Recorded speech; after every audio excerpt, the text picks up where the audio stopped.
please subscribe and don't forget to press the bell icon to get notified whenever we upload a new video.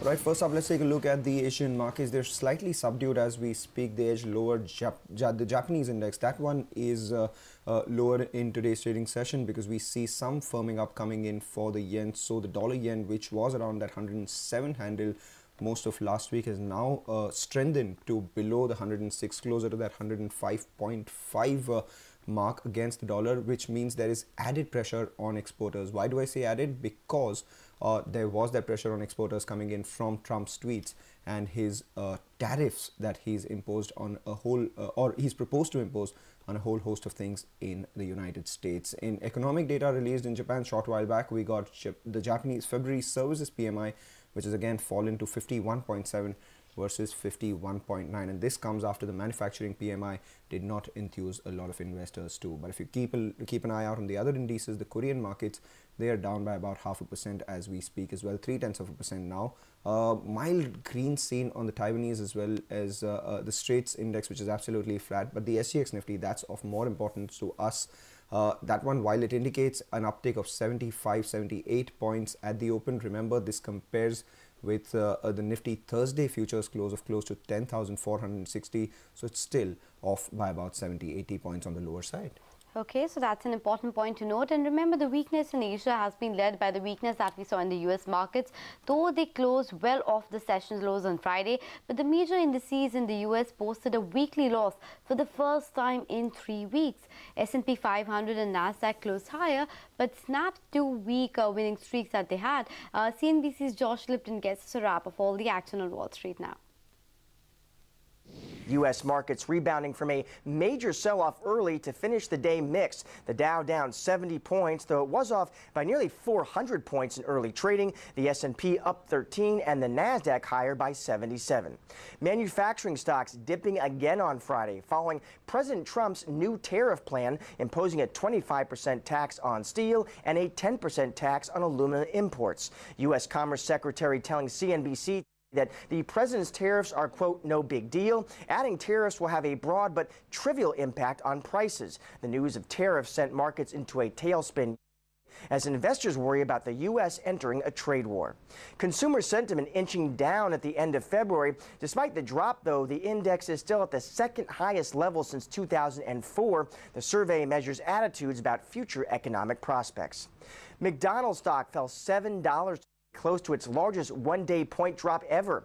That comes thanks to a downgrade from RBC, which cut expectations after a slow start to McDonald's new value meal. That's the action from the U.S. market. Now back to you in Mumbai. Okay, on that note, here is a word coming in from the former Federal Reserve Chairman Alan Greenspan on the growing concerns of the bond market. I think that's the main problem that we have with disregarding that the real problem is not monetary policy. That's going to run itself, and the Fed is fairly sophisticated in all the increments involved, and especially the new chairman. But what it isn't the case is the longer-term outlook for the budget deficit, which is downright scary, and budget deficits inevitably engender some introduction of an acceleration of money supply and price level expand. In other words, inflation is going to enter into the stagnation. I would say we are in a bond market bubble. And a bond market bubble merely means that prices are too high. And when they move down, long-term interest rates move up. All right, let's also take a look at how the markets performed in the European region. Now there the markets tumbled as by the close as Trump's tariff announcements did spook investors. So if you take a look at all the three frontline indices, barring the UK, which was down by about 1.5%, and you can call it an outperformance, but still down about 1.5%. The other two indices were lower by over 2% each. If you take a look at the emerging markets too, we saw the Russian index down by about 1%. The Brazilian index managed to hold up with some gains of about 0.5%. But the key movements took place in the peripheral indices, And out there, the Italian index, that one was down by about 2.5% on account of the impending poll on Sunday. So early exit polls as far as the Italian index is, the Italian government is concerned, point to a hung parliament in Italy's general election in a vote that has seen people backing the anti-establishment and far-right parties, a trend that we've witnessed across elections across the world right now. The exit poll by Rai State Television till last evening did show that the Five-Star Movement would be the largest single party. However, no party or coalition is expected to have enough seats to gain a majority. The Italian parliament since World War actually has had about 65 governments. So we need some stability out there. CNBC's William Marks reports. Million Italians were eligible to vote Sunday across this vast country, the fourth largest economy in Europe. We saw a significant number in terms of attendance at the ballot paper over the course of the day. We also saw some challenges both in Sicily and here in Rome with ballot papers being incorrectly printed. A lot of those polling stations down in Sicily in particular did not open as they should have done at 7 a.m. in the morning. The polls closed at 11 and the initial exit polls produced by the national broadcaster here, Rai, indicated that the single largest party, as expected, would be the Five-Star Movement, the anti-establishment populist movement that started back in 2009 by comedian Beppe Grillo. And that party seems to be aiming towards around 30-something% of the overall vote in terms of both the lower house of parliament and the Senate. The largest single bloc, though, is the centre-right coalition led by Forza Italia, Silvio Berlusconi's party that he founded back in the early 90s. But their partners, Lega, the rebranded Northern League, also seemingly doing very well based on those exit polls. And that'll be a big question as to who ends up being able to put forward a prime minister or a candidate on that centre-right coalition. So a lot to watch in the hours ahead. Okay, let's shift focus now to the currency space. The US dollar fell after President Donald Trump said the United States would impose tariffs on steel and aluminium imports, sparking fears of a harmful global trade war. In the world of commodities, crude oil prices gained ahead of a key meeting between OPEC and US shale firms today in Houston, raising expectations that oil producers would discuss further how to clear a global oil glut. Well, back home on the Lal Street, the market ended lower for third consecutive day. On Thursday, the Nifty closed just above the 10,450 mark, while the Sensex managed to hold above 34,000. It was the banks that continued to be major laggards, with the Nifty Bank falling 200 points in trade on Thursday. But remember, the Indian markets opened today after a long weekend, so a lot of catch-up to do for the Indian markets and a lot that transpired over the weekend. And Nigel joins us to detail all of that for us. Nigel, good morning. Over to you. Well, very good morning, Anisha. From Thursday's close, in fact, if you just take a look at the Dow, well, it's down nearly around 500 points. So we'll have to adjust to that. And as you all have been covering, yes, the European markets were under immense pressure, even in Thursday, even in Friday's trading session. If you were to put things into perspective, you'll just have to, pull up the SGX Nifty. That's indicating, that we're likely to open up with a gain of around 70 points. But you need to compare the SGX Nifty of around 10,390 with the Nifty futures close on Thursday. So that would indicate that we're likely to open up with a cut of around 65 to around 70 points approximately. What's really spooking us? Are we set for a trade, trade war?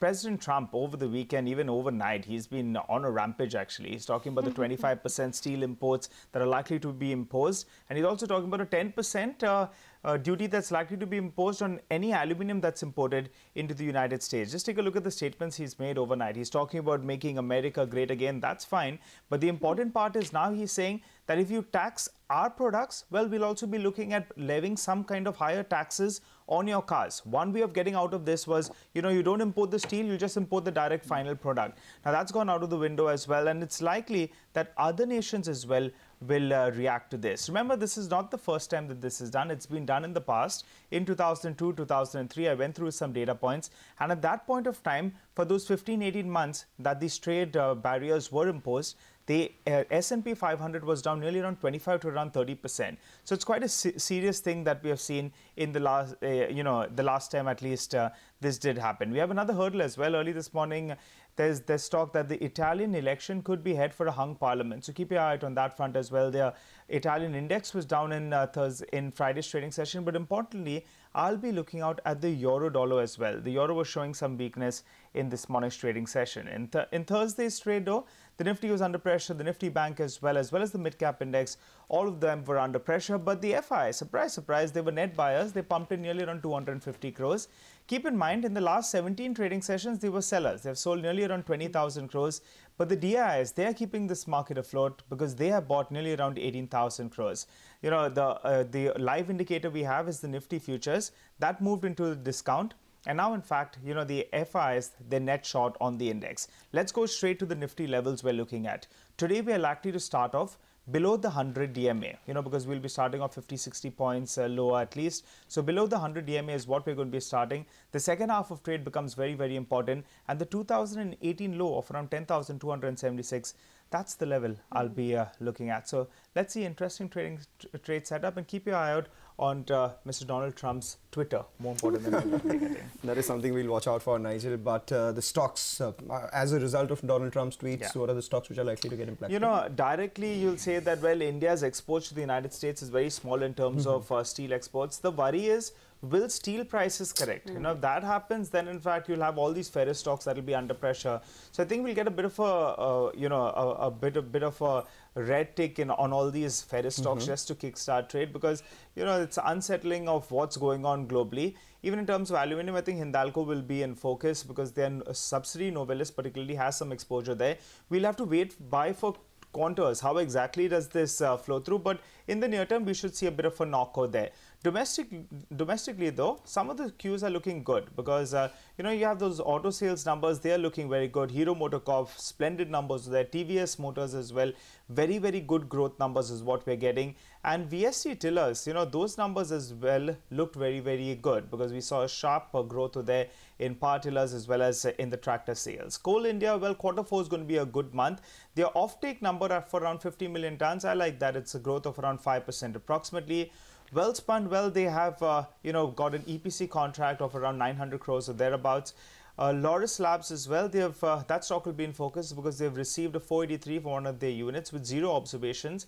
Canfin Homes, Abhishek has been telling us about this, where RBL officials over the weekend, they did meet, you know, Canfin Homes, and this meeting was organized by Canara Bank. So keep an eye out on that stock. And Fortis, I'll be keeping an eye out on this stock in today's trading session because on Thursday, we got a disclosure coming in from the exchanges that post-March 2018 series, it'll cease to exist in the F&O market. They've got a lot of open interest that's outstanding, so maybe a bit of red in the near term.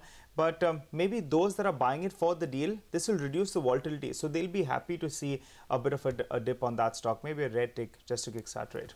Let's go straight to the CNBC TV18 exclusive then. ArcelorMittal has entered into a joint venture pact with Nippon Steel and Sumitomo Metal Corporation to jointly acquire the assets of Essar Steel. The company's arm ArcelorMittal India has submitted a resolution plan for Essar Steel on Feb 12. Our very own Anshu Sharma caught up with Brian Arana, the Executive Vice President of the company, to get more insights into this bid. In terms of getting into India, you know that we had some significant plans for a greenfield facility back in 2008. But the economy went awfully negative after that. And since then, it's been very difficult to justify the capital cost of doing a greenfield facility in India. So we've been looking for various alternatives, and now we find some assets have come up for sale. So it's an opportunity for us to take advantage of that. Which are the assets that you have bid for? We've put in a bid for Essar. It's our main focus in terms of the distressed assets that we've looked at. So we are focused on that one and hoping it will turn out well for us. ArcelorMittal is known for a turnaround of distressed assets. So how much time do you think you'll take to turn around the Essar Steel's Hazira plant? I think turning it around is probably one way of putting it, but to take it to its nearer to its nameplate potential is probably a better way to put it. It's been running in a near bankruptcy mode for quite some period of time, so the previous management was constrained in what they could do. We will be free of those constraints and can probably within a year's time show significant progress, and within 2 years, you know, much more progress than than the current level of performance of the plant. Okay. So ArcelorMittal is known for world-class facilities. So what are the changes that we can expect if you win the bid for the Essar Steel plant? And if I can also ask you, what equity value do you see in Essar's steel plant?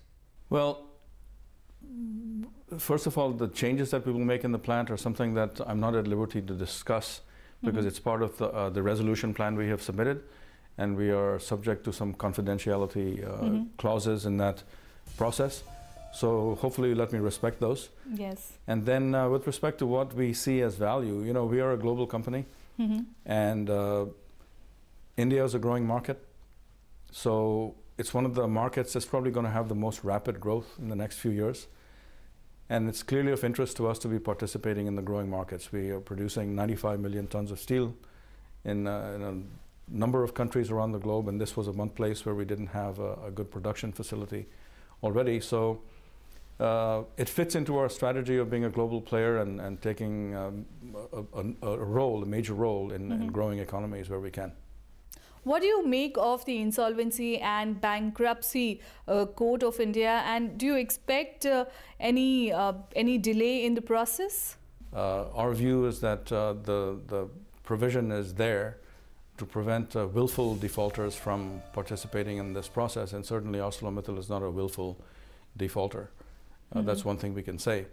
And then with respect to how the legal authorities will view our position, I think that's still to be determined. We think it's very firm, that we don't have any issues in terms of our compliance with the requirements of this 29A. And we're feeling pretty confident that from our standpoint it's all right. With respect to other people, we're not going to make any comments. Our approach is to put our credentials and our case forward and win purely on the merits of what we say. There's intense competition with regards to Essar Steel plants, especially there are new controversy coming out every day, whether it's ArcelorMittal's stake in Uttam Galva or disqualification of New Metal as it is related to the promoters. How do you see all of this? Well, I can speak from our standpoint. We don't expect to be disqualified, and we are not really making any comments on other people's bids and their position, because it's up to the resolution professionals and their advisors to make those decisions. So we just put our case forward and let them decide. What is the timeline that you're looking for the stress asset sale out? Well, I think the final timeline for the process is up to the end of April. So the resolution professionals, I think, in the meantime, will run what they have to do to make sure that the decision is complete and the transaction is completed by that date, I'm imagining.